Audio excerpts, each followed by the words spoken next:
Salve a tutti, benvenuti in questo nuovo video di Cucina, Gioia e Fantasia. Un saluto affettuoso a voi da me Antonella, Roberta, Maledea. Oggi ci cimenteremo in una ricetta eccezionale, i guastelli a facci di vecchia. Quella che sarebbe la pizza, però è la versione tipicamente locale di questo piatto squisito. Perché a facci di vecchia? Perché nella versione antica questo piatto realizzato, questa prelibatezza realizzata con impasto di pane, chiamiamo così, condito poi con aglio, cipolla, acciughe, sale, pepe e se volete peperoncino, veniva cotto a vampa, cioè con la presenza della legna nel forno, la legna veniva spostata, la legna ardente veniva spostata e venivano infornate queste meravigliose guastelli che quando poi uscivano dal forno appena cotte venivano condite con un ottimo olio, e noi qua abbiamo una gamma di squisiti oli locali, e venivano mangiate. Erano una delizia al palato e anche un profumo incredibile emanavano. Più modernamente a questa ricetta si aggiunge la salsa di pomodoro, però la versione tradizionale prevede semplicemente la guastella bianca. Allora noi cosa adopereremo oggi? La farina, le nostre meravigliose farine eccellenze del territorio. Io uso la Russulidda per questa preparazione e quindi mezzo chilo di questa farina, alla quale aggiungeremo mezzo cubetto di lievito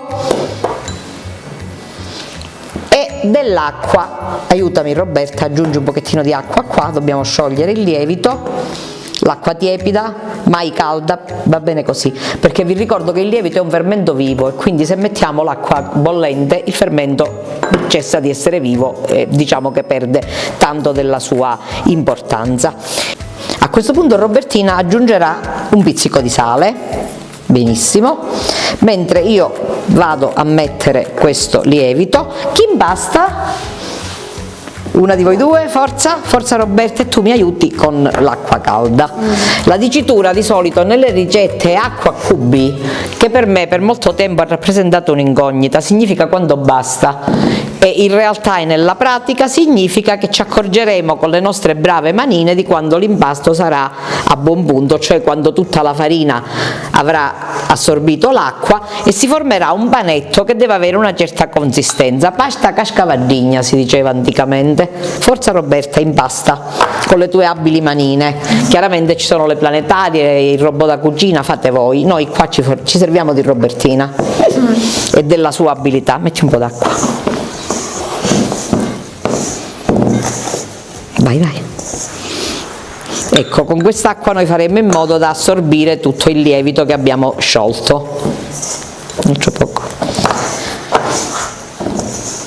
Le abili mani di Roberta continuano a lavorare. Vi ricordo sempre che è amassara che cerne impasta, cioè sono le mani della casalinga che provvedono ad impastare. Però poi un furno con se guasta, ricordatevelo sempre. Ci vuole ancora un altro poco di acqua. L'impasto non è ancora a buon punto, dobbiamo avere un impasto omogeneo, abbiamo detto. Va bene così, prova a mettere e Roberta lavora mentre. Forza. Impasta per bene in modo da raccogliere tutta la farina, l'eventuale lievito che ancora non si è amalgamato per bene, un altro poco. Forza, va bene così, metti. Ecco, dobbiamo stare molto attenti perché l'impasto non deve essere né duro né mollo, deve avere una consistenza giusta, regolare. Ci siamo quasi, vedi se riesci a fare il panetto. Forse c'è bisogno di un altro pochino di acqua, che dici Robby? Sì, un altro poco, però non tantissimo. Metti, va bene così, aggiungi e Roberta ci dirà poi.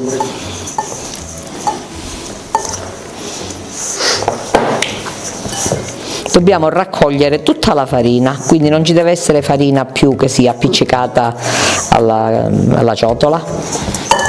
A questo punto la pasta, che è stata impastata in maniera professionale, devo dire, da Roberta, complimenti a Roberta, è pronta per essere messa a riposo. La pasta deve riposare almeno un paio d'ore, che è il minimo, ma anche di più. Questa è una questione personale, ognuno può decidere come vuole, ma ricordatevi almeno un paio d'ore. A questo punto la pasta va a riposare e poi la riprenderemo per cominciare a sistemare le nostre guastelli. A questo punto la nostra pasta ben lievitata aggiungiamo un piccolo segreto che mi è stato insegnato per la verità alla mia mamma da un palermitano, un pizzaiolo palermitano. Aggiungiamo un po' di succo di limone e un pochettino di zucchero e provvediamo a lavorare questa pasta per bene.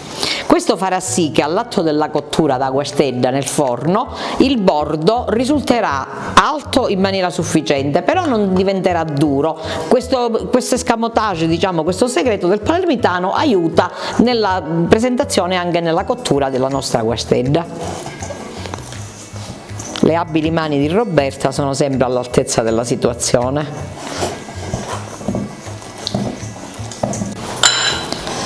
La pasta già lievitata, Robertina la sta accuratamente lavorando perché abbiamo aggiunto un po' di succo di limone e un po' di zucchero, e dopo questa accurata e attentissima e professionale, complimenti, lavorazione, noi andremo a fare concretamente i guasteddi. A questo punto siamo arrivati proprio alla preparazione spicciola della guastedda, che le ragazze stanno lavorando. Adesso andremo a prendere il mattarello Sagnaturi in dialetto, perché noi siamo bilingui, ricordatevelo sempre, e cominciamo con la nostra operazione di piccola sfilatura da guastedda, che per la verità le nostre nonne facevano a mano senza Sagnaturi. Comunque loro erano più brave.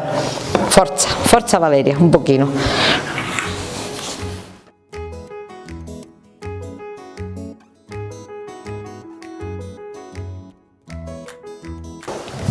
A questo punto sistemiamo nelle teglie le nostre guastidduzzi, però penso che in una, vediamo se riusciamo a metterne due in una teglia, vedi, proviamoci, dai, aspetta. No. Facciamo più. Vabbè, ci proviamo, anche perché adesso dobbiamo fare una cosa molto importante. Dobbiamo fare il bordo, la guastedda, vedete? Avanti, forza, forza, come faceva tua nonna, e mi pare chiaro, io nonna sono, perciò faccio cose di nonna. Queste sono le cose delle nonne che noi trasmettiamo ai nipoti, così poi un domani i vostri nipoti sapranno fare queste cose, se no le perdiamo e perdiamo un patrimonio.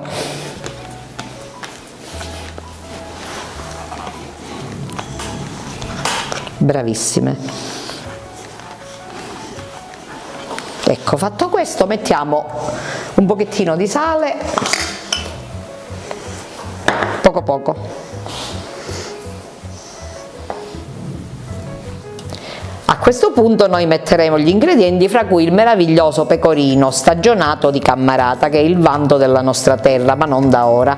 Per prima cosa metteremo le acciughe, ecco, mi aiuteranno le mie validissime aiutanti. Abbiamo messo un pochino di pepe qua, adesso vi faccio vedere come fare. No, si mettono così le acciughe, così si spezzettano e si mettono così. Forza cara, prosegui. Tu qua, questa è la tua, ognuno ha la sua, così non ci possiamo, però dovete fare così perché l'acciuga va a sciunnare in dialetto. Belle saporite le dobbiamo fare. Forza ragazzi, avanti, vi aiuto un pochino. Tranquilla cara, tutto fa brodo, stai tranquilla, così, ecco, ci siamo. Va bene, completa Robertina. Tu intanto puoi mettere l'aglio, perché nella pizza la guastedda antica, chi da facci di vecchia, a facci di vecchia, perché la vecchia era rappresentata dalla rugosità che verrà prodotta dal formaggio, e quindi per chi sto a facci di vecchia, per le rughe, allora non si stirava la faccia e non c'erano cose toniche. Va bene così? Sì, mettiamo un pochettino di cipolla, la cipolla ci vuole, e a questo punto la nostra cara signorina provvederà a mettere il famoso pecorino. Forza Robby! Perfetto, cipolla Robby. Perfetto. Mi dispiace per quelli che non mangiano cipolla, si può fare anche una versione senza cipolla, però perde molto sinceramente. Betty, metti la cipolla. No, a me cipolla mi piace. Giusto, buon gustaia. A tutti piace la cipolla? No, a tutti no, però a molti. Non tutti. Alcuni che No, c'è mi piace ce la può mettere. Se mi Perfetto. mangiato non ci piace. Attenzione che poi devi cucinare senza cipolla. Forza Robby, dai, aggiungi il formaggio e poi un po' di sugo, però non la devi rollare tutta, devi mettere un pochettino, ti spiego come. Metti il formaggio intanto.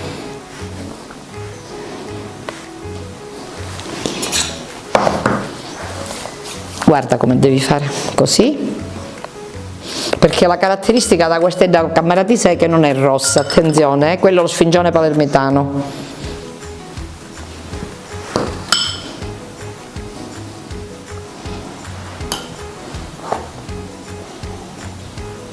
A centro. Sì. Allora, i nostri guasteddi sono pronte per essere infornate e subito dopo poi aggiungeremo una cosa particolare. Possiamo infornare? E siamo arrivati ad un momento cruciale perché le nostre abili massaie stanno infornando i guasteddi.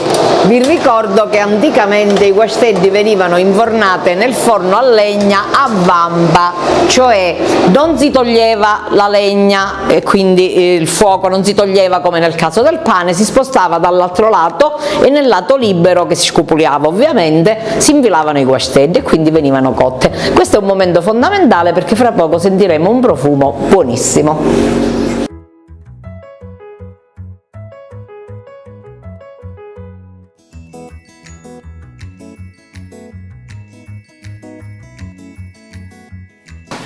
A questo punto la nostra guastedda già cotta e profumata viene posta sul tagliere. Ecco, metteremo un pochettino di olio, il nostro meraviglioso olio biologico delle nostre contrade. Questo è aromatizzato al peperoncino e quindi darà un aroma in più. Aggiungeremo pochissimo origano, sempre biologico, perché tutto quello che noi usiamo sono tutti prodotti biologici e quindi rispettosi dell'ambiente e anche delle nostre persone. A questo punto possiamo procedere col taglio. Forza Roberta, a te il taglio. L'odore già si sente, penso. Uchiavoro, diciamolo in dialetto, o meglio, in lingua letteraria.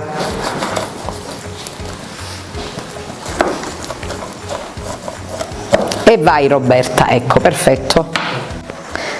Adesso è il turno di Valeria che disporrà la nostra guastedda sul tagliere, provvederà a mettere il meraviglioso olio sempre biologico e locale di cui abbiamo già parlato, ma ne riparliamo perché è un piacere parlarne.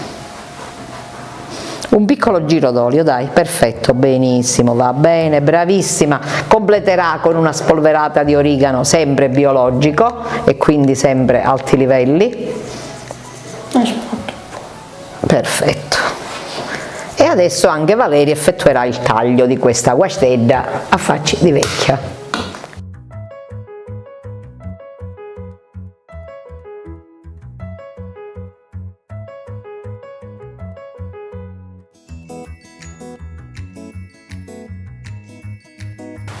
È il momento di assaggiare questa delizia. Forza ragazze, l'odore va sicuro che è buonissimo, però non si cabba di chiavoro, quindi non è possibile, bisogna assaggiare.